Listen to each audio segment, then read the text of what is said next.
Hello everyone. Today I'm going to try to answer the question, does meditation give you superpowers?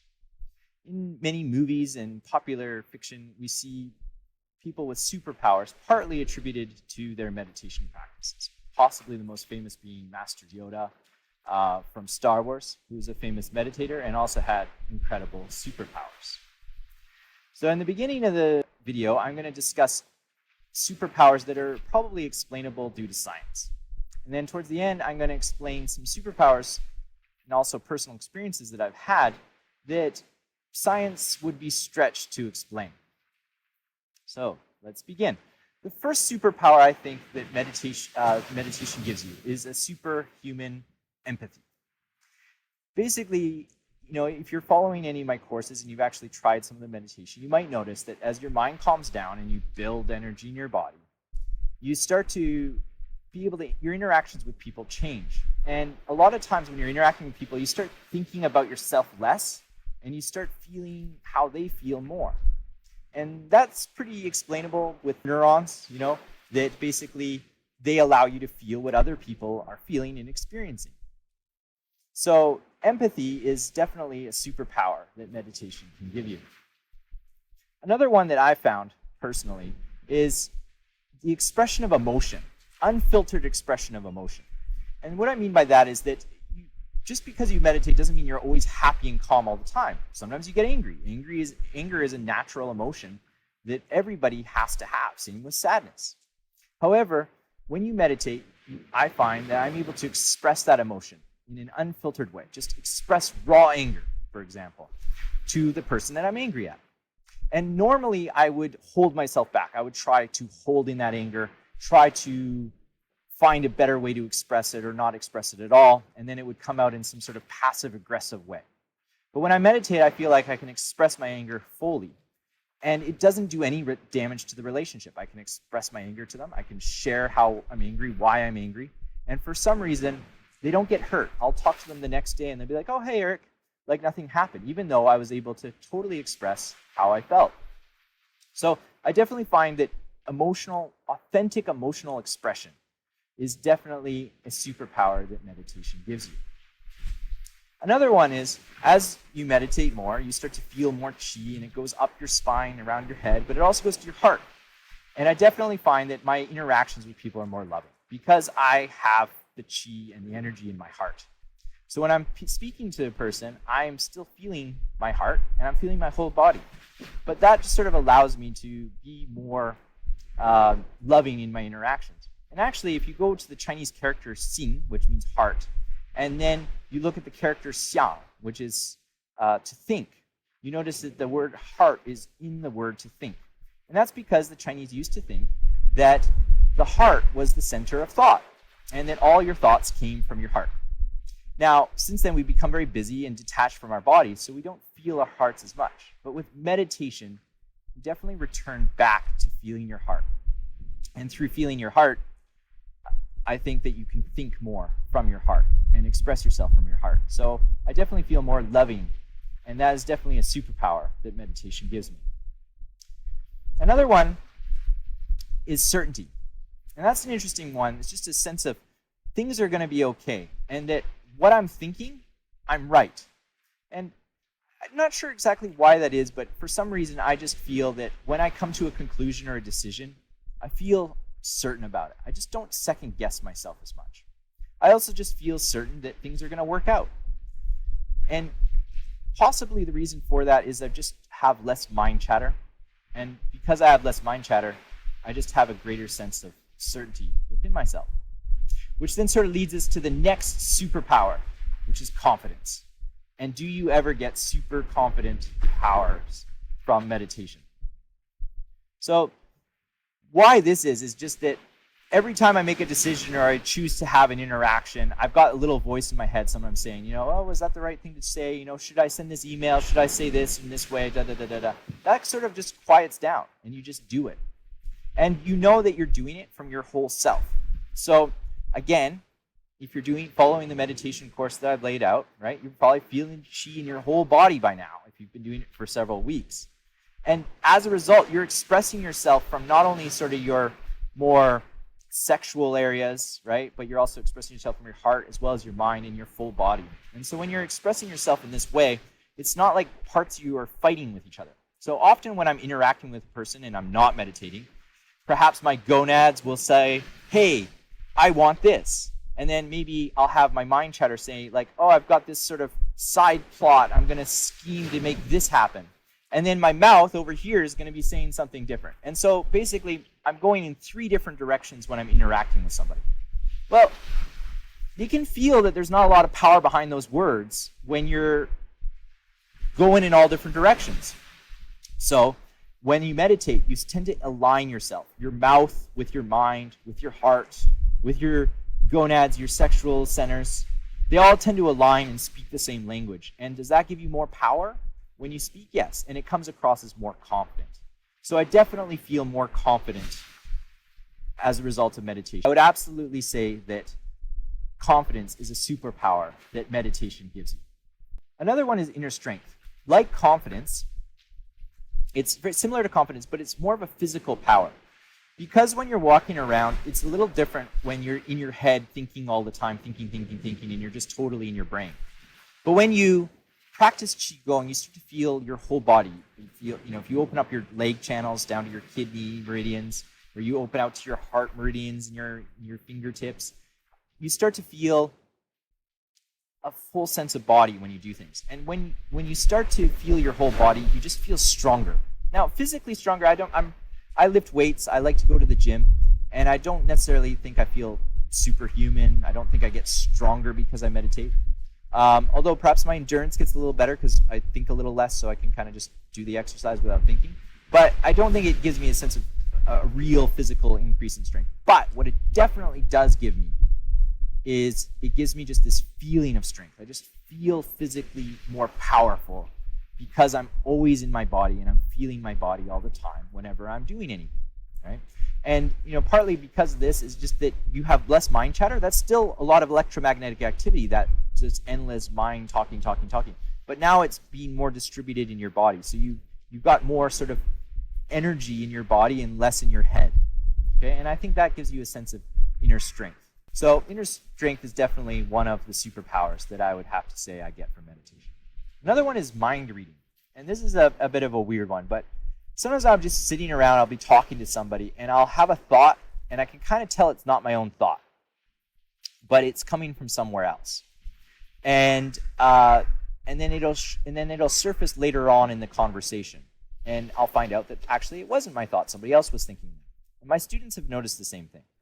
Now, this might be kind of on the fringes of science, but you're reading micro expressions, you're reading people's body language, and you're picking it up as sort of a voice in your head, and you're picking it up in a much stronger way than somebody who's constantly, thinking in their mind.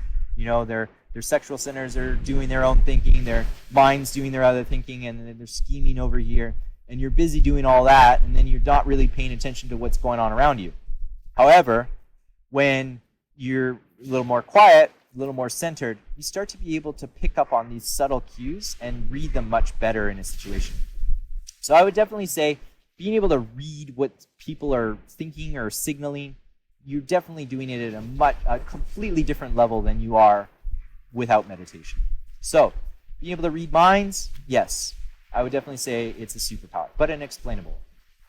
Next one, which is a funny one. It's one that I definitely struggle with. I have a hard time sometimes being on time. And the reason is it's like, I would rather have 5 minutes in bed than fighting traffic for that extra 5 minutes. So I show up 5 minutes late. I'd rather watch an extra YouTube video rather than, get out the door a little bit earlier, right? So I tend to get late for things because I've got something better, another moment I would prefer enjoying. However, when you meditate, I noticed that your brain stores that you made a prior commitment. It definitely has it, and that is tugging on you all the time. But when you meditate, what happens is that need to procrastinate lessens. Why? Because driving in your car through traffic versus lying in bed, you have less of a preference of one over the other. Lying in bed isn't that much more enjoyable than fighting traffic in a car when you meditate, because you're present, you're in the moment, and you're enjoying every moment more or less equally, or more equally than before. So there's not as much energy required to push yourself to go into the next moment. So going from a moment you're enjoying to a moment you enjoy less, there's not as big a requirement of energy to sort of push yourself into that. So you tend to go with what is pulling on you, which is your commitment that you made earlier, which is to show up somewhere on time. And so you just find yourself doing it rather than fighting with yourself so that you can get that extra few minutes of sleep or watch that extra video rather than getting to your meeting on time. Okay? So being on time, listening to that little voice in your head telling you that you need to come through on your commitments, definitely a superpower that meditation can give you. Another thing that I notice when I meditate is things just go more smoothly. And again, just as I sort of mentioned in the previous one, it's just that you don't have one particular activity that's way better and more enjoyable than the next activity when you meditate. It's just kind of like, it's another moment. And I'm enjoying this moment as much as I'm enjoying that moment, which is as much enjoyment as that moment. So when you have an interruption or you're transitioning from one activity to another, you don't feel like this massive, like have to motivate myself and hype myself up to get into the next moment, to get to the next activity, to do the next thing. And as a result, your day just sort of flows better. Problems don't seem like problems. They're just other moments that occur, right? This work activity versus that pleasure activity, they kind of blend into each other, and they don't, you don't have one that seems less enjoyable than the other as much. So your days just tend to go more smoothly. So things going more smoothly, having a smooth, easygoing day, that is definitely a superpower that meditation can give you. The next one is sleep. And that is an awesome superpower. Being able to sleep through the night, especially as you get older, that gets harder and harder. Not when you meditate. When you meditate, your sleep does improve. So I notice that I'm able to go to bed earlier. I'm able to sleep through the nights more completely.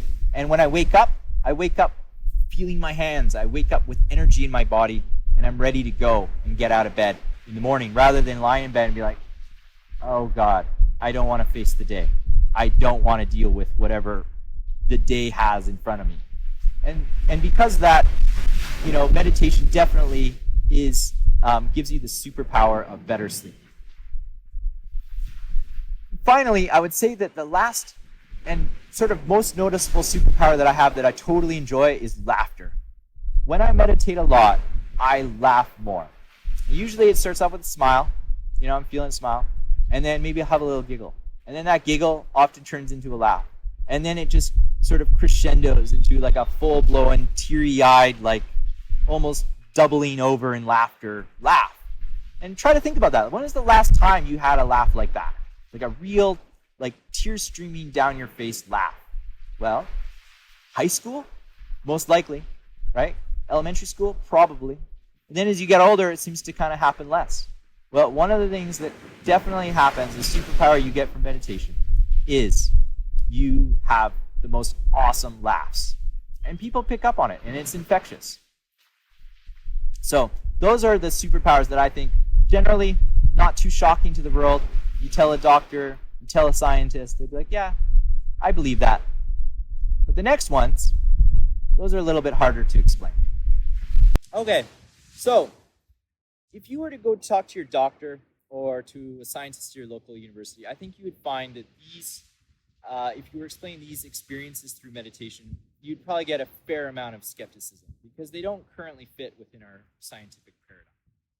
So the first one that's going to be really hard to get any buy-in from the scientific community or any doctor is, hey, I'm doing this meditation, I'm inhaling, I'm exhaling, I'm focusing, and I feel qi, and it's going around these predefined meridians that match what the Chinese medical textbooks show up as, meridians. And I actually feel it. Yeah. No one's going to buy that because currently in science, we just don't believe that there's anything like this qi that moves through the body. However, it's totally reproducible. If you do this meditation and you do it repeatedly, you will develop the superpower of having qi and feeling qi and doing something that science and medicine just doesn't acknowledge and believes is total crackery. However, absolutely reproducible And you will experience it if you just follow through my course and do as I suggest. The next one is, as you build this chi, this is where the really supernatural powers come, is the ability to heal yourself, the superpower to heal yourself without a doctor, without medicine. So I'll give a couple interesting stories.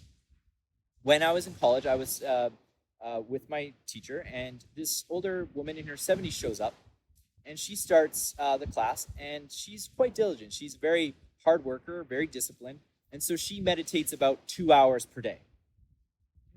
About 8 months later, she shows up at the class again, and she reports back that the hearing in her ear that she has lost for over 60 years has returned. Her hearing returned. Basically, when she was a child, she was hit in the head with a ball over 60 years ago, and since then, she wasn't able to hear out of that ear. 2 hours a day of meditation, about 8 months, she regains the hearing. Now, what's the explanation by doctors or scientists? It's going to be that she just made it up, or we don't know, or it's just not interesting, let's ignore it.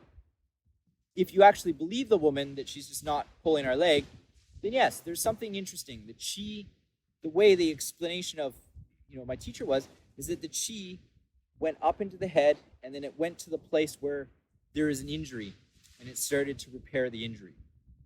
The chi goes to where there's an injury or something needs to get healed. Another example was my friend Henry. He was in his 60s, and he would always grimace with pain.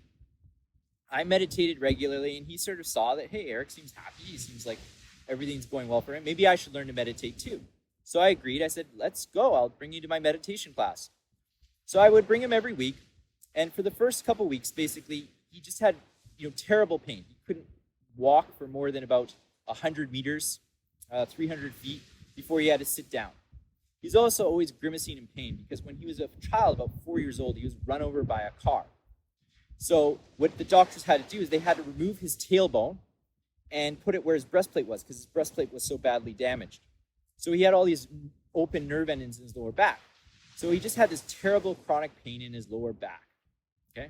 And also it was affecting his ability to walk. After a couple weeks, he was doing meditation because he had lots of free time.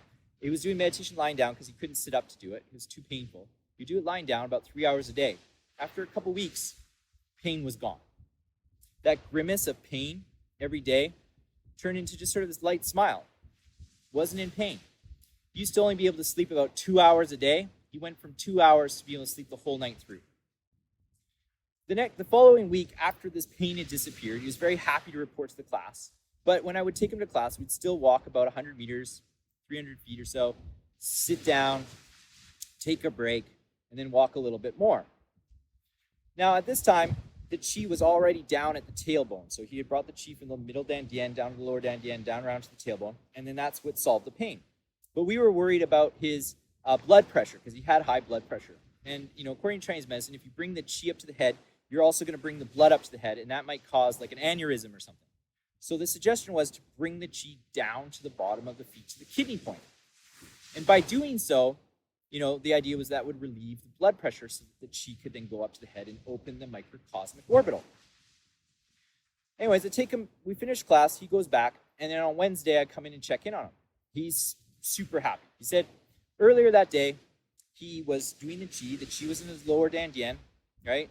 And then he started focusing it down the legs, and then it went right down to the bottom of his feet, to the kidney point. And when he felt that, he just felt like his legs felt different. So he got up after the meditation and went for a walk. And instead of just stopping after a few hundred feet, 100 meters or so, he just kept walking and walking and walking. He said he walked all the way downtown and all the way back home for about 2-hour walk. So in about 3 weeks of meditating 3 hours a day, he went from horrible, crippling pain, not being able to walk or barely able to walk, to being able to walk as long as he wanted and not having any more pain. Again, I'd said, this is amazing. Go to your doctor. Tell your doctor who prescribes you all of these pain medications what happened, and then maybe you can become a part of a case study. This is incredible. Went to his doctor. The doctor said, he's not interested. Just doesn't believe it. But it happened. So self-healing is definitely a superpower.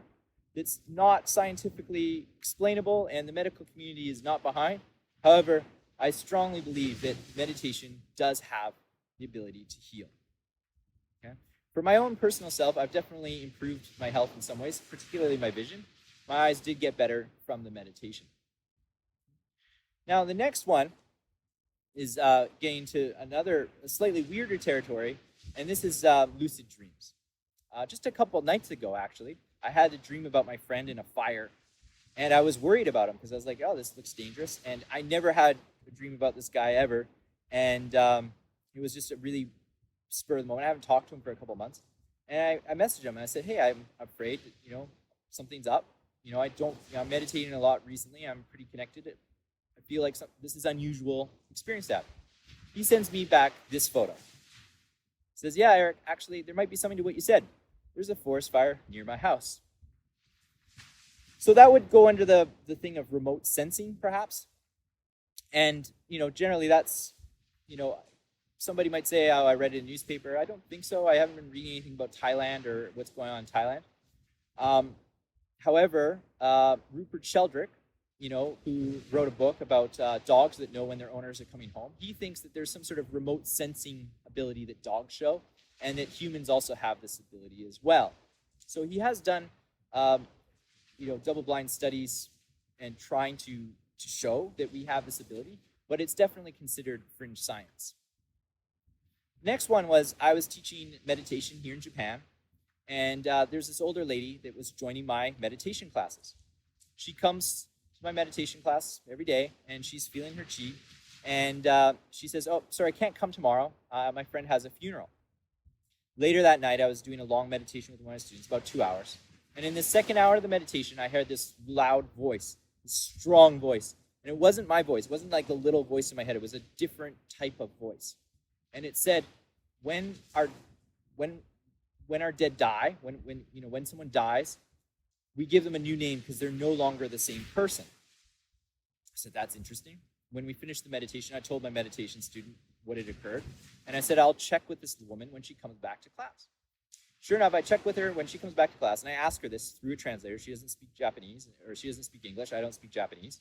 And I said to her, do you rename your dead after they die because they're no longer the same person? And she confirmed through a translator that that's what was happening. Somehow, I had gotten that information. Now, Rupert Sheldrake also explores the idea of morphic fields, that we're somehow able to share information without directly communicating it. And it can be shared through vast distances. Like animals, for example, pigeons are able to learn skills and share those skills with pigeons, hundreds of miles away. Whether or not that's true or not, I don't know. But this sort of remote sensing, sharing information is kind of a common experience or semi-common experience that experienced meditators tend to have. Another experience that I had when I was meditating was I was bringing the chi up to my head and then into my heart. And one time I was going deep into a meditation and I saw these brown eyes. And then I saw a map of this island. And I knew immediately what it meant. It meant that I should go to this island to meet this girl. And this island is, up in Alaska. It would take almost 2 days, 3 days to get there. And I was like, I'm going to go. And I'm going to go. And I had this absolute certainty that I was going to go there to meet a girl. And sure enough, that's exactly what happened. I went there and I met a girlfriend. And then she came back to live with me about a month later. So these are all sort of unusual experiences that can happen. Now that might be considered some sort of premonition, okay? And there is been some research done on premonition. One well-known person from Cornell University, Daryl Byrne, he did some research on premonition that basically people are able to sense that they're about to see something before they see it. So they would do a test where a person would see either sort of a blank wall or pornography. And then they would find that based on the sense of their feeling on their finger or through a lie detector, that they would, before they saw the image, they would have an emotional response up to 5 to 10 seconds beforehand. So they were able to sort of have this precognition that they were about to see something that would be arousing emotionally, right? And then if they end up seeing the wall, and that ended up being about 53% of the time, but it's statistically significant that they were able to have this premonition. Again, he's from Cornell University. It is still considered fringe science, but maybe there's something there. The interesting thing that I noticed overall about meditation and the superpowers it gives you is that because it's calming your mind, it's calming your nervous system. It's like your nervous system's more finely tuned to minute vibrations or minute signals, visual, whether they can be explainable through sort of Newtonian mechanics or something a little bit weirder that defies sort of time and space, something more quantum. But either way, you're picking up on things that you're just normally not able to pick up on. And I find that that's a very interesting superpower that meditation tends to give you. So that's my take on the question of, does meditation give you superpowers?